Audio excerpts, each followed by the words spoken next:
புரட்சி தலைவர் எம்ஜிஆர் சினிமா படங்களில் மட்டுமல்ல, அவர் சினிமாவில் நடித்து வந்த காலகட்டத்திலும் அதன் பிறகு அரசியலில் தீவிரமாக ஈடுபட்ட காலத்திலும் சினிமாவைப் போலவே அல்லது சினிமாவையே மிஞ்சும் பல நிஜமான சம்பவங்களும் நடைபெற்றுள்ளன.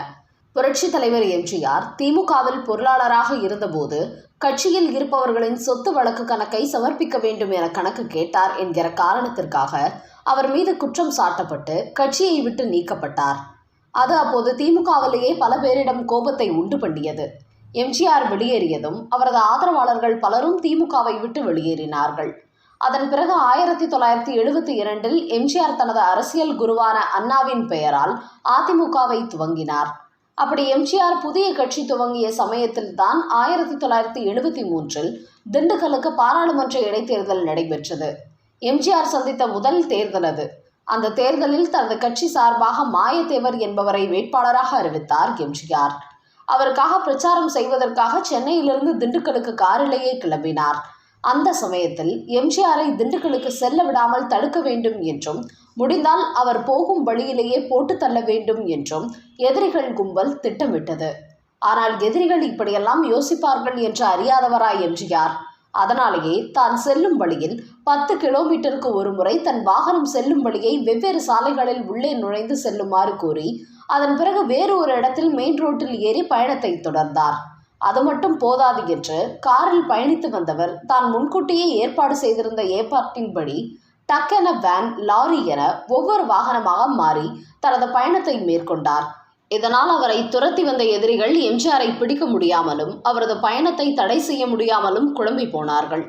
திருச்சி திண்டுக்கலுக்கு இடையே உள்ள மணப்பாறையை தாண்டும் போது யாரும் எதிர்பார்க்காத வகையில் தலையில் ஒரு தலப்பாகை கட்டிக்கொண்டு வண்டிக்காரன் போல ஒரு மாட்டு வண்டியில் சென்றார் எம்ஜிஆர். அதையும் எப்படியோ கண்டுகொண்ட எதிராளிகள் மணப்பாறை அருகில் உள்ள புத்தாநத்தம் என்கிற ஊரை தாண்டியவுடன் எம்ஜிஆரை போட்டு தள்ளிவிட வேண்டிய திட்டத்துடன் அவர் சென்ற மாட்டு வண்டியை ஆயுதங்களுடன் வழிமறித்தார்களாம். ஆனால் அப்படி நிறுத்தப்பட்ட மாட்டு வண்டியில் எம்ஜிஆர் இல்லை. அவர் எப்போதோ வேறு ஒரு வாகனம் மூலமாக தப்பி சென்று எதிரிகளுக்கு தண்ணி காட்டியிருந்தார். சொல்ல போனால் விக்ரமாதித்தனை போல அந்த சமயத்தில் எம்ஜிஆர் கூடுவிட்டு கூடு பாய்ந்து தனது பயணத்தை தொடர்ந்தார் என்றே சொல்லலாம். இந்த சமயத்தில் மணி கிட்டத்தட்ட நள்ளிரவு 12 நெருங்கிவிட்டது. இனி இதற்கு மேலும் பயணத்தை தொடர்வது நன்றாக இருக்காது. சிறிது நேரம் ஓய்வெடுத்துவிட்டு பின் விடிந்ததும் காலை பயணத்தை தொடரலாம் என முடிவெடுத்தார் எம்ஜிஆர். அதனால் தான் பயணித்த வேனை தான் பயணித்த காட்டுப்பகுதியில் ரோட்டோரத்திலிருந்து கீழே இறக்கி புதர் மறைவில் வெளியே தெரியாத வண்ணம் நிறுத்தும்படி கூறினார். அதன் பிறகு வேனிலிருந்து ஒரு கம்பளியை எடுத்துக்கொண்டு சற்று தள்ளி இருந்த ஒரு மரத்தடியில் விரித்து படுத்து உறங்க ஆரம்பித்து விட்டார். எம்ஜிஆரின் தொண்டர்கள் 10 அடிக்கு ஒருவராக நின்று கவனமாக காவல் காத்து வந்தனர். அதிகாலை எப்போதுமே சூரியன் உதிப்பதற்கு முன்பாக எம்ஜிஆர் விழித்து விடுவார்.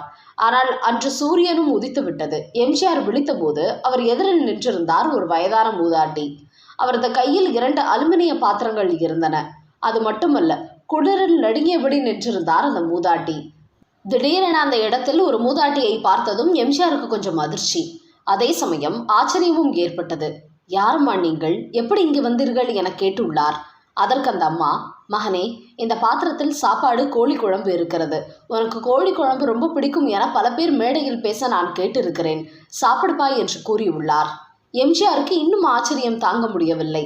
நான் இங்கே இருப்பது உங்களுக்கு எப்படி தெரியும் அம்மா என்று கேட்டதும், நள்ளிரவு இந்த பக்கமாக என் பேரன் ஒதுங்குவதற்காக வந்துள்ளான். அப்போது இங்கே ஆட்கள் நிற்பதை பார்த்து என்ன என்று கவனிக்க வந்தவன் நீங்கள் படுத்து உறங்குவதை பார்த்துவிட்டு என்னிடம் வந்து சொன்னான். அவ்வளவுதான், எனக்கு தூக்கம் போய்விட்டது.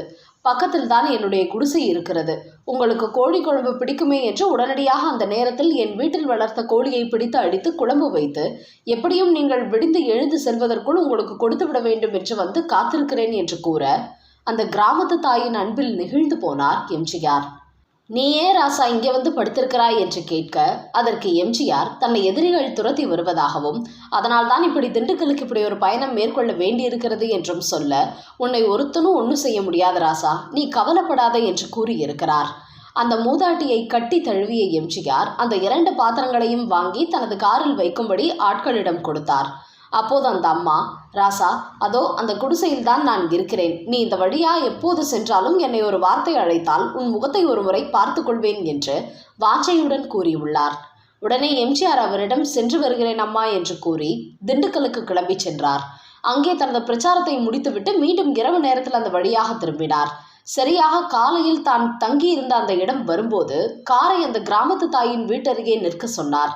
கீழே இறங்கி போய் கதவை தட்டி, அம்மா, நான் உங்கள் மகன் வந்திருக்கிறேன் என்று கூறியதும் உடனடியாக அந்த அம்மா கதவை திறந்து கொண்டு வந்தார். மகனே, வந்துட்டியா? உட்காரு ராசா, கோழி குழம்பு வைக்கிறேன், சாப்பிட்டு விட்டு போய் என்று கூறியுள்ளார்.